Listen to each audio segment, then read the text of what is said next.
I was 34 years old when I realized my family had been mourning me while I was still alive. Not openly, not with black clothes or lowered heads, but quietly, in the way people stop asking questions, in the way they talk around you instead of to you, in the way they decide who you are without ever letting you explain yourself. It started the day I lost my job. I didn't tell anyone at first. I woke up the next morning like nothing had changed, made coffee, sat by the window, and watched the city move forward without me. Cars didn't slow down, people didn't pause, the world didn't notice my life had cracked open. I told myself I'd find something quickly. I always did. I was reliable. Invisible, maybe, but reliable. The kind of person people depended on without remembering to think. Weeks passed, then months. When my mother finally found out, it wasn't from me, it was from my cousin who had seen me at the grocery store counting change too carefully. That evening, my phone rang. "You should come home for a while," my mother said gently, not asking, deciding, "just until you get back on your feet." I wanted to say no, I wanted to say I wasn't broken, but exhaustion has a way of stealing your voice. So I packed a bag and drove back to the house I had spent years trying to outgrow. My younger brother Daniel was already there when I arrived, sitting in my old room, wearing confidence like it belonged to him. He had always been the success story. Married, promoted, praised, the son who made my parents proud without trying. "Didn't think you'd be back," he said, smiling like this was a joke. "Neither did I answered. The first night at dinner, they spoke about me like I wasn't in the room, about options, about timelines, about what would be best for me. I listened quietly, the way I always had. Then Daniel said it. "Well," he shrugged, "it's not like you ever really had direction." The words hit harder than unemployment ever had. I looked up. My parents didn't correct him. They didn't defend me. They just nodded, like he had said something obvious. That was when I understood. They had already decided who I was. The one who failed quietly. The one who needed saving. The one whose story had already ended. They didn't know about the letters I'd been writing late at night. They didn't know about the idea I'd been building slowly, painfully, in silence. They didn't know I wasn't lost. I was becoming something they never expected, and they were about to regret underestimating me. Living back in my childhood home felt like stepping into a version of myself everyone else remembered, but I had long outgrown.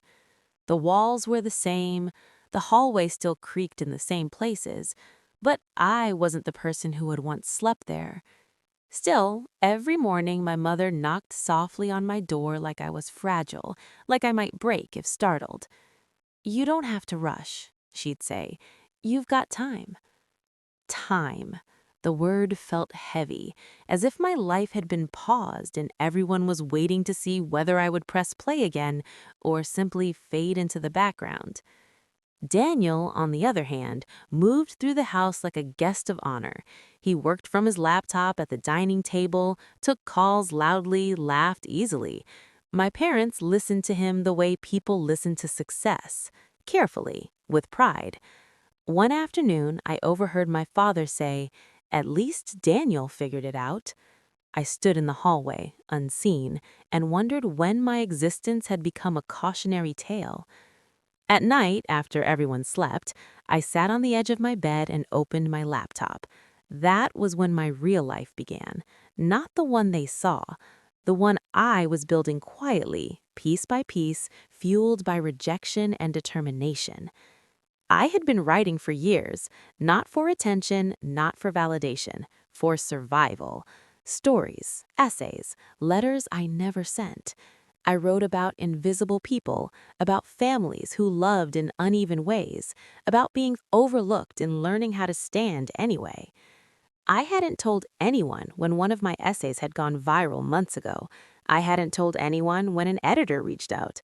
I hadn't told anyone when a publisher asked for more, not because I was hiding, but because I needed it to be mine first.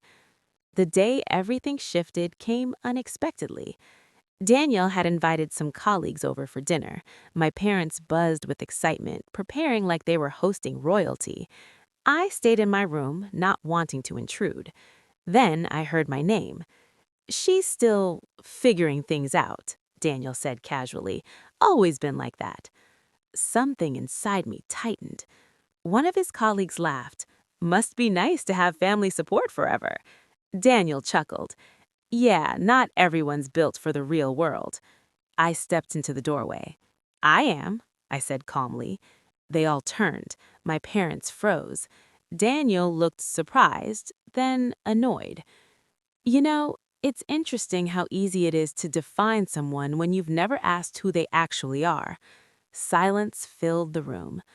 I excused myself and left the house, walking until the night air cooled the fire inside my chest. I didn't cry, I didn't shout, I didn't need to. That night, an email arrived. "We'd like to offer you a contract." I stared at the screen for a long time, not because I didn't understand it, but because I knew what it meant. My life was no longer waiting for permission. I accepted.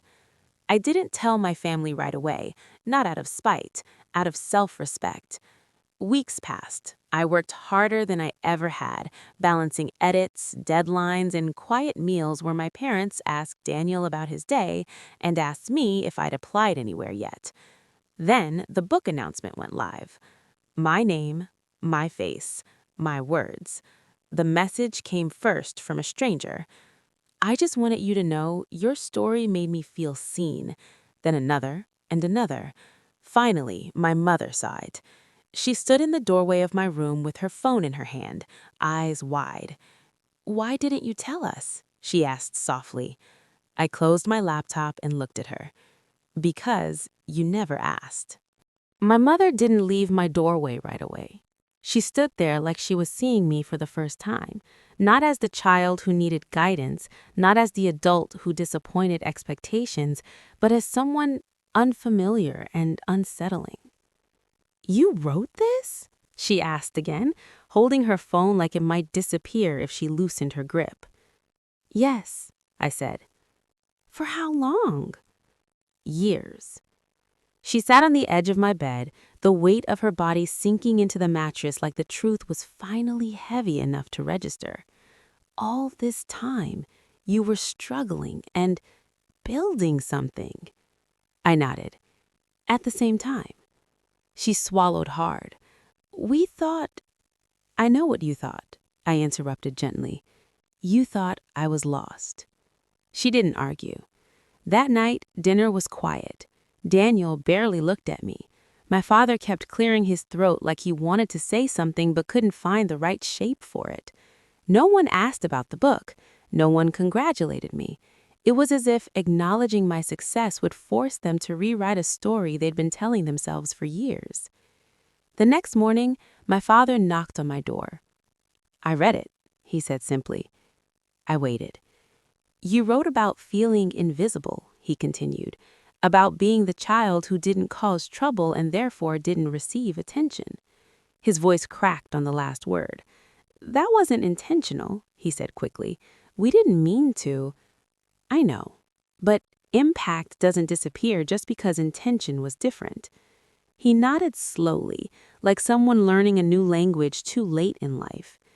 "The shift didn't happen all at once. It never does.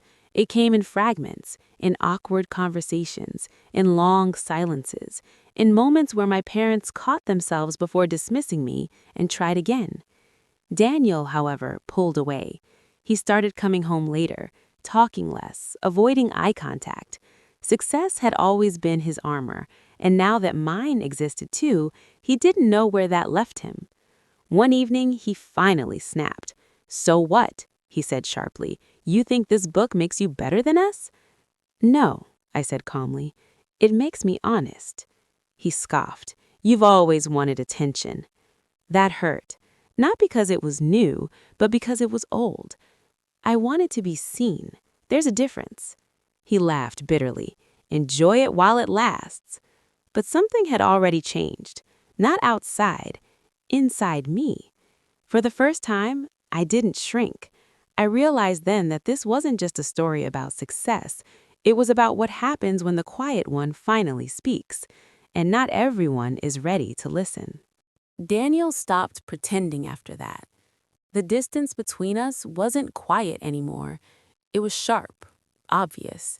He didn't hide his irritation, didn't soften his tone, didn't bother masking the way my existence suddenly unsettled him. I watched it happen in real time, how someone reacts when the role they've played their whole life is no longer exclusive. One evening, he waited until our parents had gone to bed before cornering me in the kitchen. "So this is it," he said, arms crossed. "You come back home broke and now you're the inspirational one." I closed the fridge slowly.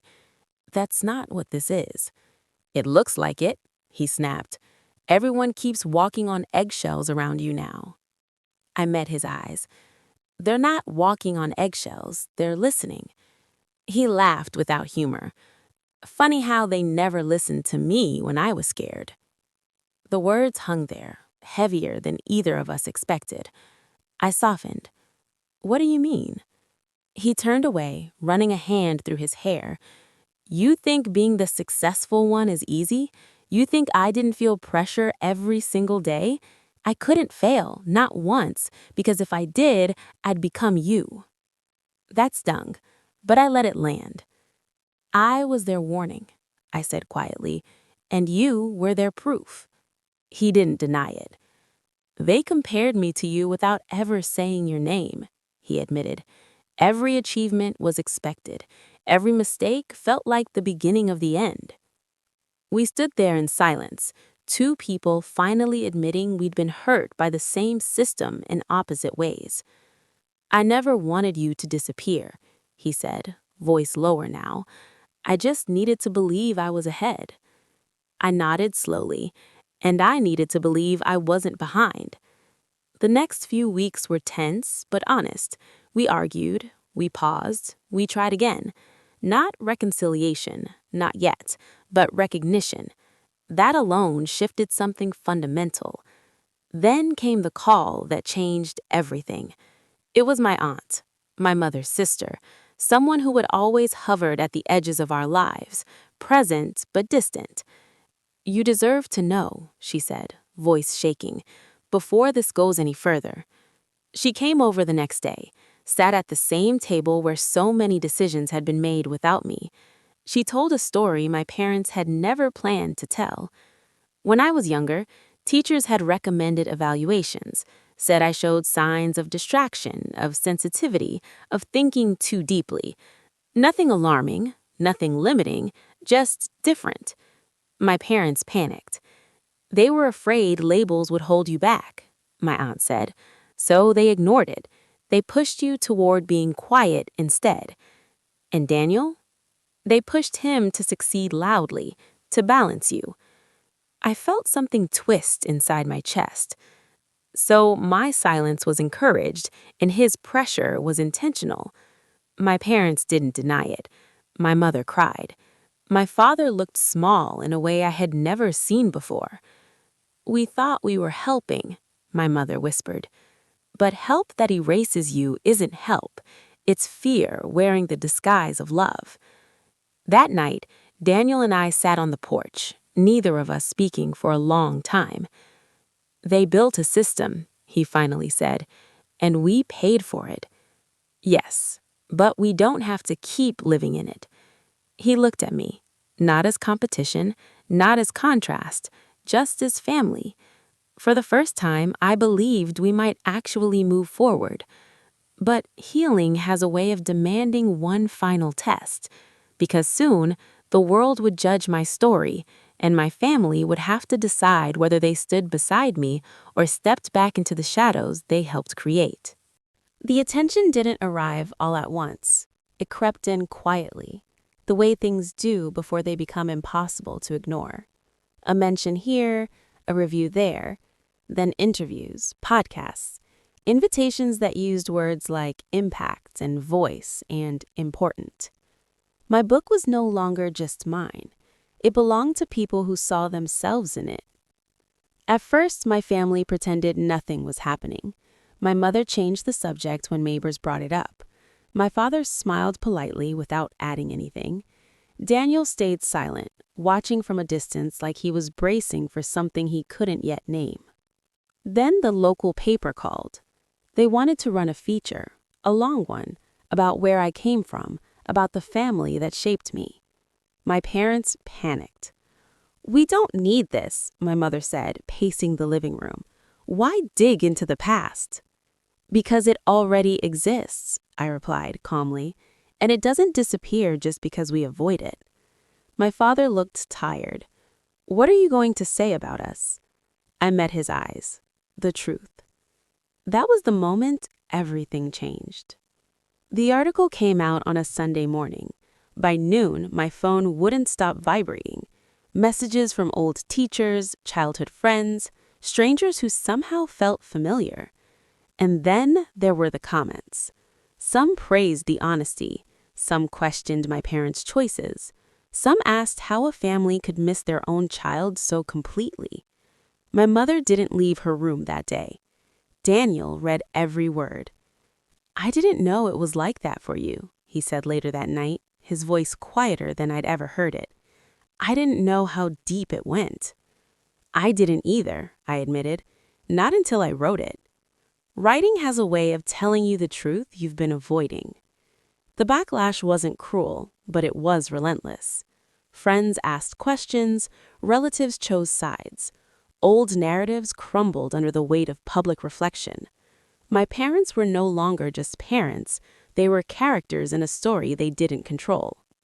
One evening, my mother finally came to me, eyes red, voice fragile. "I'm ashamed," she said, "not because of what people think, because of what I recognize." I took her hand. "Recognition is where it starts." She nodded slowly. "I don't want to defend myself anymore. I want to do better." That was the first honest apology she ever gave me. Daniel surprised me most. During a family gathering, when someone joked about how I'd finally found success after years of drifting, he spoke up. "She wasn't drifting," he said firmly. "She was building something none of us bothered to see." The room went quiet. I felt something inside me release. Not triumph, relief. For the first time, my story wasn't being corrected or softened. It was being defended. But growth always attracts resistance. A message arrived late one night from someone I didn't recognize. Anonymous. Accusatory. "You made them look like villains. You owe them silence." I stared at the screen, heart racing. Old instincts flared. The urge to apologize, to shrink, to disappear again. Instead, I closed my phone. I had spent my life being quiet so others could stay comfortable. I wasn't doing that anymore. The next step would require more courage than anything before. Because telling your story once is brave. Standing by it when people ask you to erase it, that's something else entirely. The pressure didn't come loudly. It arrived disguised as concern. Messages that started with, "I understand," but ended with, "You should be careful." Invitations that felt more like negotiations. Conversations where people praised my honesty and then asked me to soften it just a little so it wouldn't make anyone uncomfortable. I tried, at first. I rewrote sentences in interviews. I paused before answering questions. I learned how to speak without naming names, how to describe pain without pointing to its source. Every time I did, something inside me tightened. The same old feeling, the familiar shrinking. I recognized it immediately. I was disappearing again. One night, alone in my room, I opened my laptop and reread the first thing I had ever written that felt true. Not polished, not successful, just honest. The words didn't ask permission. They didn't explain themselves. They existed. I realized then that the most dangerous thing I could do was betray my own voice after finally finding it. The next interview, I stopped editing myself. When asked about my parents, I spoke with compassion but clarity. When asked about my brother, I spoke with complexity instead of protection. I didn't accuse, I didn't defend. I told the truth and let it stand on its own. The response was immediate. Some people walked away. Opportunities disappeared quietly. Emails went unanswered. Doors that had cracked open closed again. And yet, something unexpected happened. Others leaned in. Messages arrived from people who said they had been waiting for someone to say this out loud, parents who recognized themselves and wanted to do better, siblings who felt seen for the first time, quiet people who had never believed their stories mattered until now. My work shifted. The audience grew smaller, but deeper, more intentional, more real. Daniel watched all of this closely. One evening, he sat beside me and said, "You know, I always thought being successful meant being liked." I looked at him. "Now I think it means being honest enough to lose people who only wanted you quiet." I smiled. That's exactly it. Our parents struggled again, not with denial this time, but with visibility. They were learning what it meant to be seen honestly by others and by themselves. My mother started therapy. My father started listening without preparing a response, small steps, real ones. And me? I stopped asking whether I was allowed to take up space. I stopped explaining my existence. I began writing the next book, not because I needed to prove anything, but because I had something more to say. One afternoon, I received a message from someone young, just a few lines. "I've been quiet my whole life. I thought that meant I didn't matter. Now I know I was just waiting for my voice." I stared at the screen for a long time. That was the moment I knew. No matter how uncomfortable it made people, no matter who wished I'd stayed silent, this story was worth telling. And the hardest part was still ahead, because the next step wasn't about writing anymore. It was about forgiveness. And forgiveness would ask more of me than honesty ever had. Forgiveness didn't arrive the way people talk about it. There was no sudden warmth, no release that felt like freedom. It came slowly, like a question I wasn't sure I wanted to answer. Everyone assumed that because my parents were trying, because my brother was changing, forgiveness should be automatic, as if effort erased history, as if awareness rewrote childhood. I learned quickly that forgiveness is not the same as access. One evening, my father asked if we could talk, just the two of us. We sat at the kitchen table, the same one where I used to do homework in silence while everyone else talked over me. "I want you to know," he said carefully, "that I see it now. I see what I missed." I waited. "I don't expect you to forgive me," he continued. "I just want to know if there's a way forward." His voice wasn't defensive. It wasn't demanding. It was uncertain. That mattered. "There is a way forward," I said, "but it won't look like the past, and it won't be on your timeline." He nodded. "I understand." That was new. My mother's process was messier. She apologized often, sometimes too much, as if words alone could repair years of distance. I had to learn to stop her gently. "I don't need you to keep saying sorry," I told her. "I need you to listen when I speak, even when it's uncomfortable." She cried, but she listened. Daniel struggled in a different way. Guilt weighed on him. He tried to make up for the past with grand gestures, public praise, loud support. It overwhelmed me. One night, I finally said it. "I don't need you to be my defender now," I told him. "I needed you to be my brother then. What I need now is consistency, quiet presence, not performance." He swallowed hard. "I don't know how to do that." "Then learn," I said softly, like I had to. We didn't hug, we didn't resolve everything, but something shifted.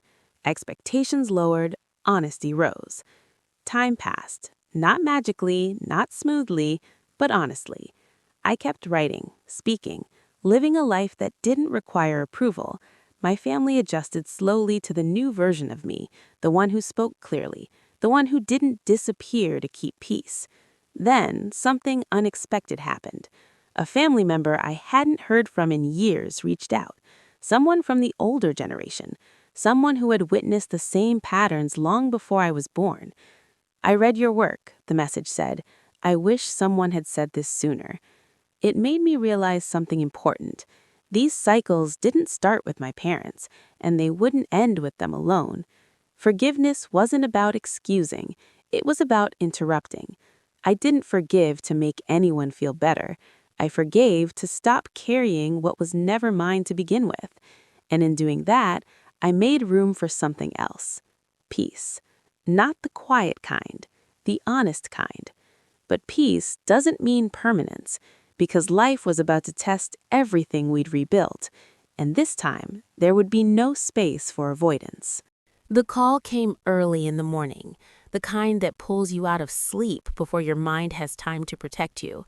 My mother's voice was unsteady, each word struggling to stay upright. "It's your father," she said. "He collapsed at work." Time slowed, not dramatically, quietly, the way it does when your body moves before your emotions catch up. At the hospital, the air smelt like disinfectant and fear. Machines hummed softly, people whispered. I saw my father lying still, smaller than I remembered him, vulnerable in a way that stripped him of authority and left only humanity behind. Daniel stood by the window, arms crossed, jaw tight. My mother sat beside the bed, holding my father's hand like it was the only thing keeping her grounded. And me? I stood frozen, because moments like this don't ask if you're ready. They demand a response anyway. The doctor explained, not life-threatening, but serious. Stress, years of pushing through without listening to his body, a warning more than a sentence. Relief and anger tangled inside me. Why now? Why like this? Why did it take fear to slow him down? When my father woke, his eyes found mine almost immediately. "I'm glad you're here," he said quietly. Not, "I need you," not, "I'm scared."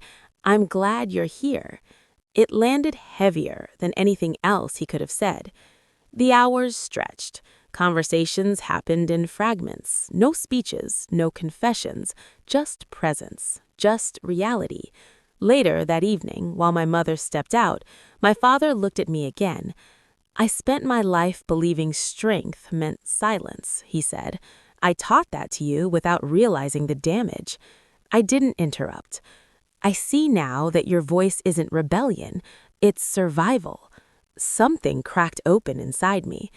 I don't want to lose you, but more than that, I don't want you to lose yourself for us again. That was the first time he had ever named my fear without minimizing it. Daniel joined us then, standing awkwardly between past and present. "I'm scared," he admitted, "not of losing Dad, of losing the chance to be better while we still can." No one replied. We didn't need to.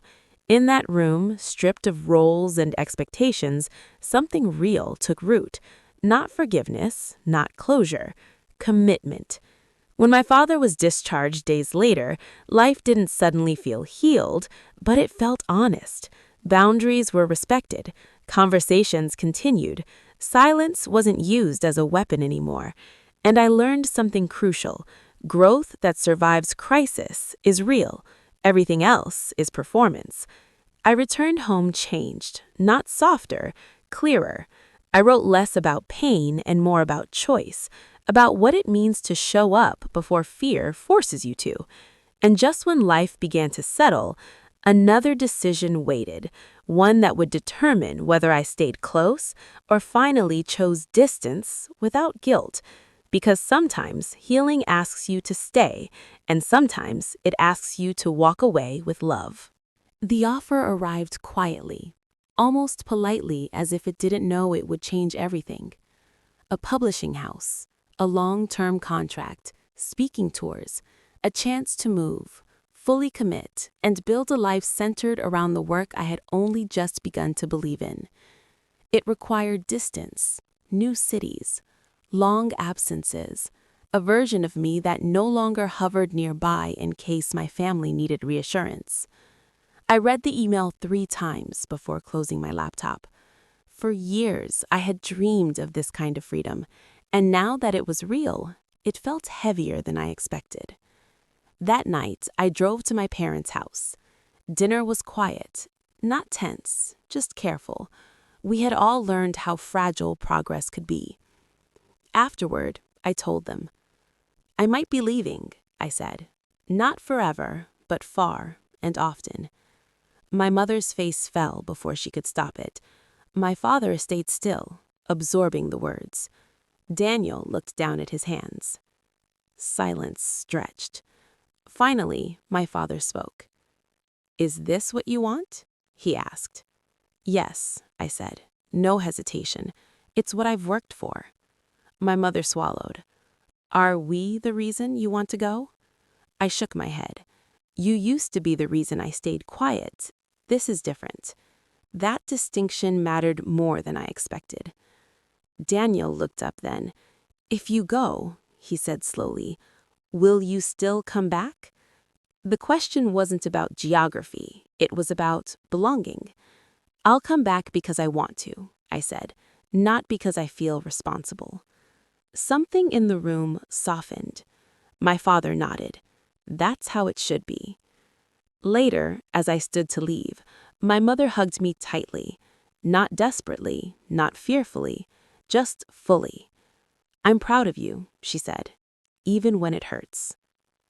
Driving home, I cried, not from guilt, from release, because for the first time, choosing myself didn't feel like abandonment. The move was fast, new apartment, new routines, new loneliness. Freedom always brings both. There were nights when the quiet felt too big, when I wondered if distance would undo everything we had rebuilt, but something surprising happened. My family adjusted. They called without expectations. They shared without obligation. They asked about my life without trying to shape it. And I thrived. I spoke on stages I never imagined.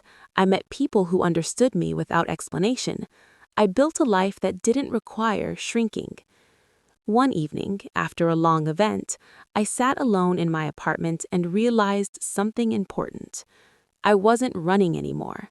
I wasn't proving anything. I was simply living. And that's when I knew the final chapter wasn't about separation. It was about choice. Because real healing doesn't trap you. It gives you wings and lets you decide where to land. The final realization didn't come on a stage or in front of an audience. It came on an ordinary night when the world was quiet and there was no one left to impress. I was sitting alone, the city lights blinking outside my window, when my phone rang. It was my father. I just wanted to tell you, he said softly, I spoke about you today. My chest tightened. About what? About courage, he replied. About how my child taught me that love isn't control, it's listening. I closed my eyes. For so long, all I wanted was to be understood. I never imagined the day would come when my truth would help heal the people who once couldn't hear it. My mother called the next morning, not to check if I was eating enough, not to worry, just to share something small about her day. A sign of trust, of space. Daniel sent a message later that night. I'm trying every day to be better. Thank you for not giving up on me, even when you walked away. And that's when it hit me. Healing didn't erase the past, it transformed it. I didn't become strong because I was ignored. I became strong because I finally chose myself. I no longer needed permission to exist loudly. I no longer needed approval to feel worthy. I belonged to myself first. If you're listening to this and you've ever felt invisible in your own home, if you've ever been told you were too much or not enough, if you've ever stayed silent just to keep peace, please know this. Your voice matters. Your story matters. And choosing yourself is not selfish. It's survival. Sometimes the bravest thing you'll ever do is stop shrinking for people who never learned how to see you. And if this story touched your heart, if it felt like it was speaking directly to you, please like this video so more people can find it. Share it with someone who needs to hear these words, and subscribe to the channel because more real stories are coming. Stories about pain, about healing, and about becoming whole. Thank you for staying until the end. Thank you for listening. And remember, you were never invisible. You were just waiting to be seen.